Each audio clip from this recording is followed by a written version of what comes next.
सभी जाति के लोग एक साथ नहाए होंगे तो अखिलेश यादव को तो झटका लग गया होगा। जब उनको पता लगा, एक बयान दिए थे कि कुंभ में जो लोग जाते हैं जी स्नान करने, वो अपना पाप धोने जा रहे हैं जी जी, उसके बाद चोरी से गए 11 डुबकी लगाए। अच्छा, तो हम क्या उनसे मिले थे, पूछे कि 11 डुबकी में क्या रहा। अब क्यों गए? जब लोग जा रहे थे तो आप क्यों गए? 11 डुबकी क्यों लगाए? अब पूछा उनसे कि हम ही से पूछो। तो पाप ज्यादा किए हैं वो, पाप ज्यादा किए हैं वो, पाप उनसे पूछिएगा। पाप ज्यादा किए हैं। आपने कहा कि ऑपरेशन, एक मिनट मंत्री, आपने कहा कि ऑपरेशन इस सरकार में कहीं भी जुल्म जाति या अत्याचार होगा तो उसका ऐसा ऑपरेशन होगा कि बुलडोजर तो अलग चलेगा, कानून भी अपना काम करता है। इशारा किधर है? ऑपरेशन किसका करेंगे आप? इशारा किधर है? इशारा किधर है? जो जुल्म करेगा उसके तरफ इशारा है जी। मंत्री जी ईद पर जो है सौगातें मोदी की, ये क्या है? देखिए, एक विंग है अल्पसंख्यक मोर्चा जी, भारतीय जनता पार्टी का एक संगठन है। उस संगठन की तरफ से प्रदेश में ईद के अवसर पर, जैसे हम लोग लाभार्थियों को अपना उनका किट बांट रहे हैं, उसी तरह उन लोगों ने भी ईद के मौके पर उनको एक बस्ता दे रहे हैं। उसमें खाद्य सामग्री है, दवाई है, तमाम चीजें हैं जो वो लोग वितरित कर रहे हैं। तो क्या माना जाए ईदी है ये? ईदी है? अरे भैया, संविधान का कहता है, संविधान में 4 ही वर्ग है, सामान्य वर्ग, पिछड़ा वर्ग, अनुसूचित वर्ग और जनजाति वर्ग।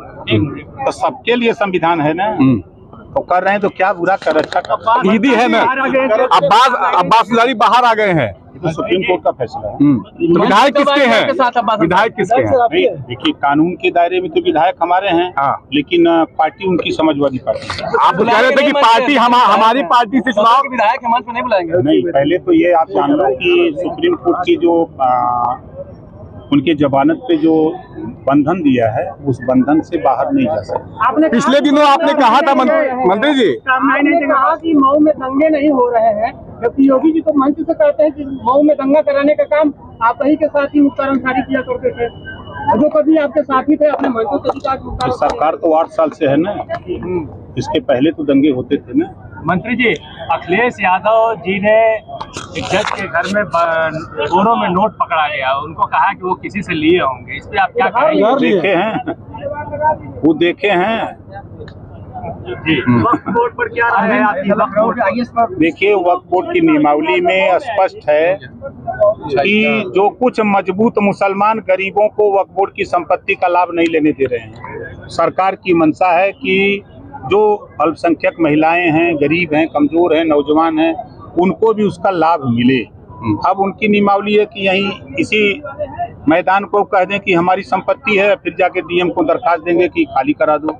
तो सरकार संशोधन ला रही है कि आप 1359 फसली में अगर आपके नाम है, अगर आप कह रहे हो कि आपके नाम है, तो एक एप्लीकेशन दे रहे हो तो उस पर जांच होगी। अगर आपके नाम संपत्ति है तो आपको मिलेगी, नहीं आपके नाम से है तो नहीं मिलेगी। आपने पिछले दिनों कहा, अब्बास अंसारी हमारी पार्टी से चुनाव लड़े हैं लेकिन विधायक सपा के हैं, और आज आप कह रहे विधायक हमारे हैं, पार्टी उनकी वो है।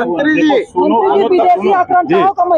मैं कह रहा हूँ कि संविधान के दायरे में जो निर्वाचन प्रक्रिया है वो हमारी पार्टी हमारे सिंबल से लड़े हैं। नेता वो समाजवादी पार्टी के हैं, कान में तेल डाला करो। तो आपके साथ रहेंगे? बहराइच में जो है महाराजा सुहेलदेव के नाम से मेला लगने जा रहा है, क्या है ये? देखिए, ये काबुल से ये सैयद सलार मसूद गाजी, ये था बहुत पाजी, ठीक ना। ये मठ मंदिर लूटते हुए 585 राजा थे, 585 राजाओं में तमाम लोगों को मारते, शरण में चले जाए और मारते पीटते पहुंचे बहराइच की जब तरफ बढ़े तो उस समय वहाँ राजभर राजा महाराजा सुहेलदेव जी का शासन था। तो उन्होंने कई राजाओं को मिला करके 21 दिन नानपारा मैदान में युद्ध हुआ। 21वें दिन आज भी कुटला नदी है जहाँ वहाँ मजार बनी है, वहीं जा करके उनको नेस्तनाबूद किया गया। तो जिन्होंने देश के मठ मंदिर को बचाया, जिसको गुलाम होने से बचाया, तो उनका मेला लगना चाहिए ना, जो देश के लिए काम करे। आपने कहा पिछले दिनों अरविंद राजभर कि रेलवे स्टेशन का निरीक्षण किए थे, उसके बाद सांसद राजीव लगातार सवाल उठा रहे हैं। आज लोकसभा में भी बोले हैं कि किस हैसियत से वहाँ चले गए निरीक्षण करने। उस पर क्या कार्रवाई हुई है? विपक्ष के लोग बहुत परेशान हैं। रेलवे आराम से मंत्री जी